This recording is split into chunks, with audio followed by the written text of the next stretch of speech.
Well, hey everybody, it's your good buddy 650 Eve here, and today I'm in beautiful Charlotte, North Carolina. And inside my trailer right there, I've got the all-new 2021 Honda CBR 1000RR-R Fireblade SP, the 2020 Yamaha R1M, my beautiful Ducati Panigale V4R, and the amazing and awesome BMW 2020 S1000RR Hockenheim Silver. And today we're going to pull those bikes off the trailer and do some riding with some of my good buddies in this fantastic city, because here the weather is about 15 to 20 degrees warmer than it is in filthy Cleveland. But if you're new to the channel, hit the subscribe button. If you're already a subscriber, tap that bell and you'll get notified when new content is uploaded, eh? Well, before my friends arrive, I'm gonna pull these bikes out of the trailer, and my freaking beautiful cloth. This cloth's ruined because once a terry cloth hits the ground, it collects dust and debris on it, no longer suitable to clean your motorcycle. But I use Motul wash and wax spray to clean all of my beautiful, beautiful machines. But I'm gonna show you right now how quick it is to remove a bike and a filthy leaf from the trailer. Now, usually, I don't always have 4 motorcycles in my trailer. Usually I have 2 or 3, and it's a lot easier to maneuver them, but I have to be a little careful getting this one out because it's so close to the other bikes. But as you can see, it doesn't take a long time at all. Boom. Now this one's free.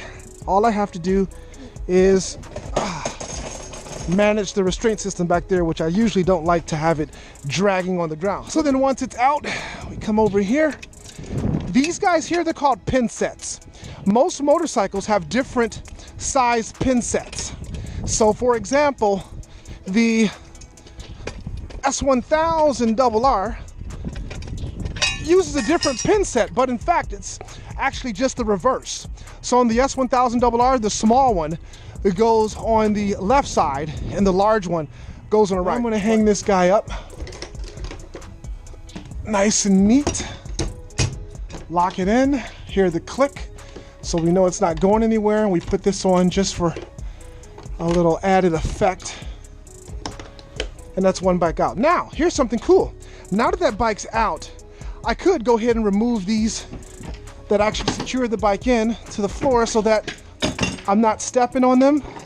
They're not in the way. And now I've got a virtually flat surface to work with.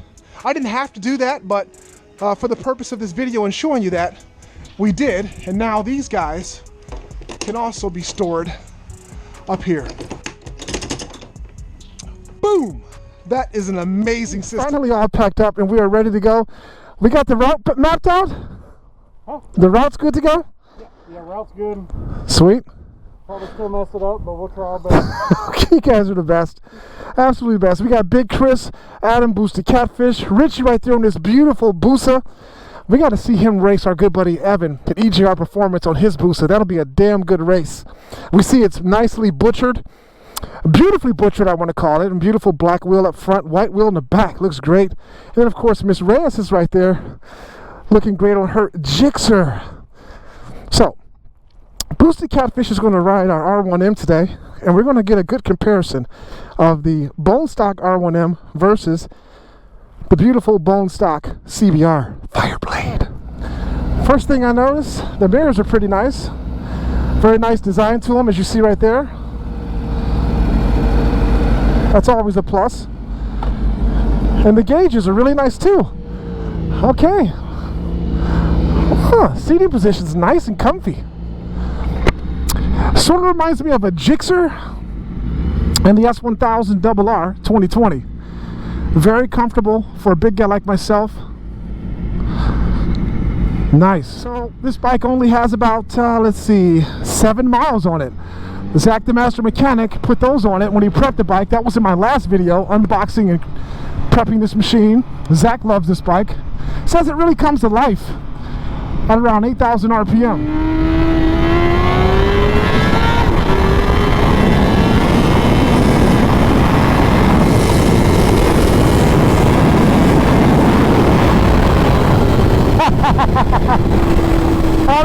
close, but he was coming for me for sure.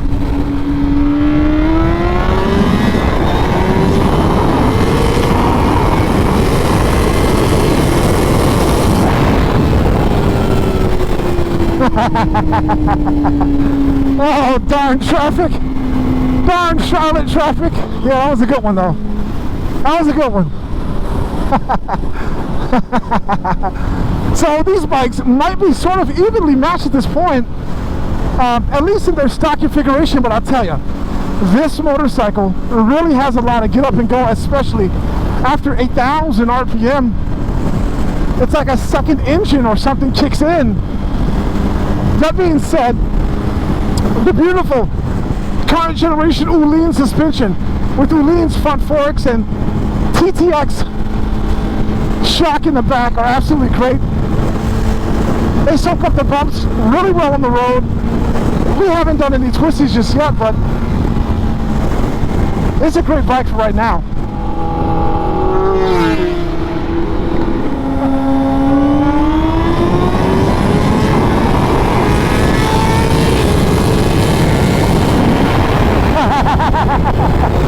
Okay, so no, the stock CBR 1000RR SP is not going to beat a modified Gixxer. We knew that going into that, but it was good to see nonetheless. And Chris Ray's about to, close to what I weigh, so we'll have to see once this ECU's flash and everything. I want more of that R1M though. That's the absolute fair comparison right there. Two very stock motorcycles.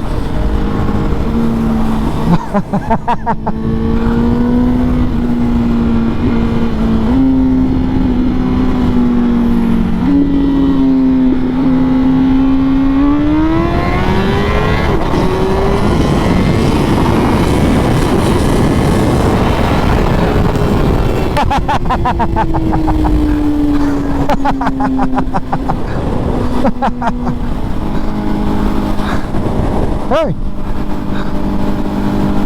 I don't know. We're going back and forth though, so it's not like one bike is really dominating these matches. Two guys that weigh the same on stock bikes. I think it's evenly matched. Two bikes that desperately need their ECUs flashed.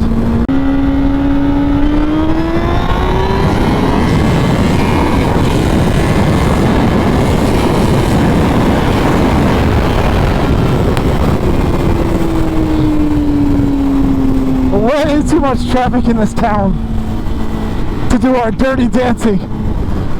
But you get the point, the bikes are fast. I mean, most people would enjoy riding these bikes in stock form as they are.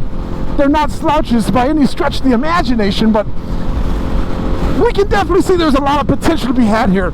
This bike, once the restrictions are opened up and the power is released between 1,000 and 8,000 RPM, this thing is going to be an absolute bullet.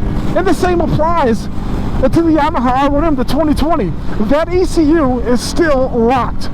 And a lot of folks, have been complaining that their bikes aren't, fully running to their potential with those locked ECUs. So come on, you ECU flashers, get on your game and let's get these bikes unlocked and release them to the filthy streets for us to do our SMACKDOWNS.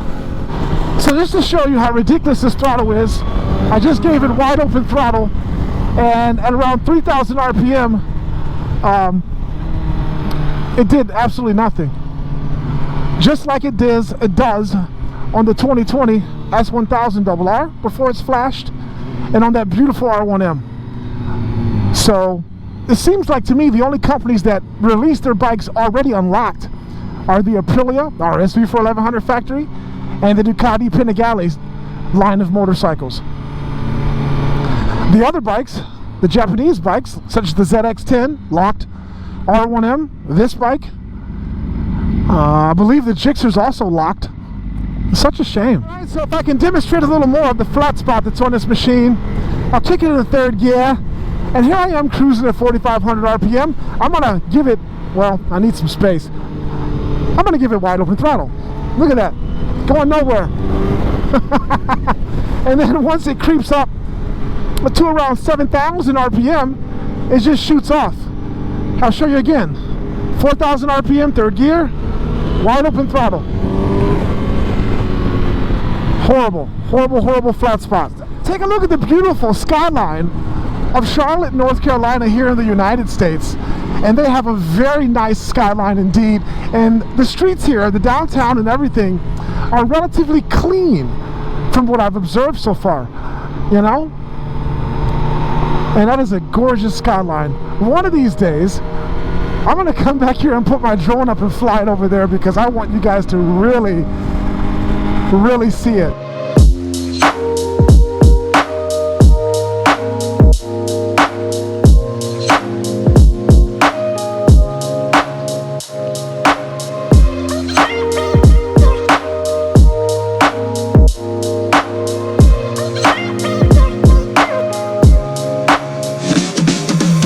So now we're doing some inner city sort of riding, and this bike's very good at that too. It would be a great commuting motorcycle, even with the ECU locked. And I'm going to try to stop mentioning that every 20 seconds, but it's there and it's noticeable. But if a person just wanted to ride this bike as is, without getting the ECU flash, they'd have a great time commuting, doing country runs, and even doing SMACKDOWNS with other bikes that are, you know, in similar state of condition. I tell you what though, I keep reaching down for an invisible heated grip button on this bike. And you know why I'm doing that? Because the seating position, the comfort of this machine is so close to the S1000RR that I think I'm on the S1000 when I'm riding it, and I'm trying to activate my heated grips. That is a huge compliment to this machine. I've ridden older generation CBR 1000RR-Rs, and they are not as comfortable as this bike. So you current CBR owners or CBR fans that love these machines, you are really going to love this new generation of motorcycles as we stop here at Team Charlotte Motorsports.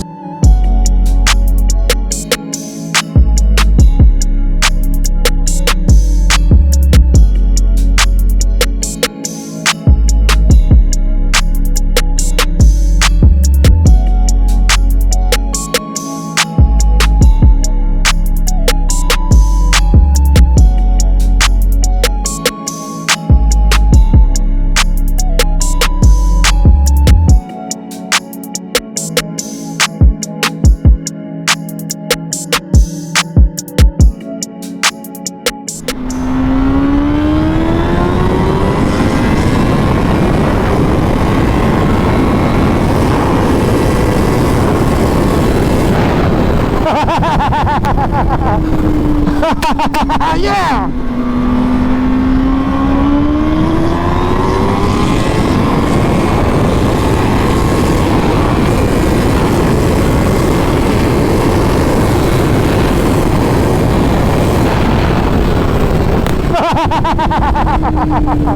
Yeah! Yeah! Pretty darn even. Pretty good for the Yamaha R1M and this beautiful machine in stock form.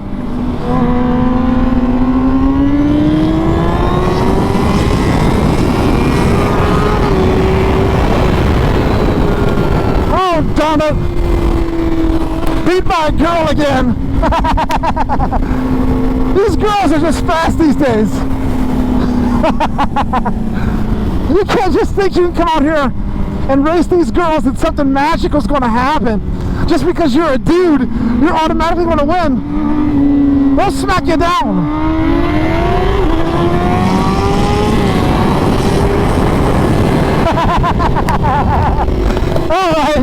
Alright, I've had enough. Enough being smacked down by you, Miss Reyes.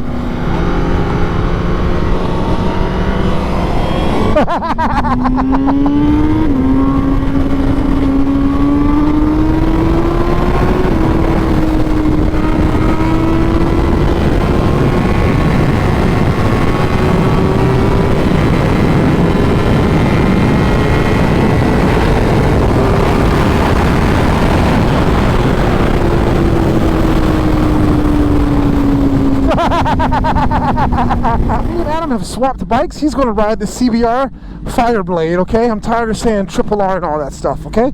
He's going to ride the Fireblade. I want to jump on the Yamaha R1M. That way I can give you some beauty shots of that beautiful, beautiful Honda rolling down these magnificent streets here in Charlotte. And also I can give you a direct comparison of this great Yamaha R1M.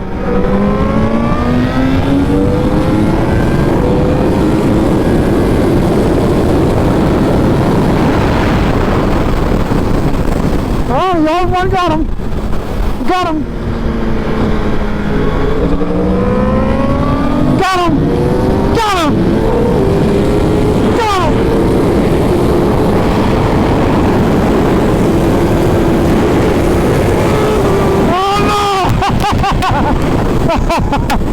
Oh, they came back!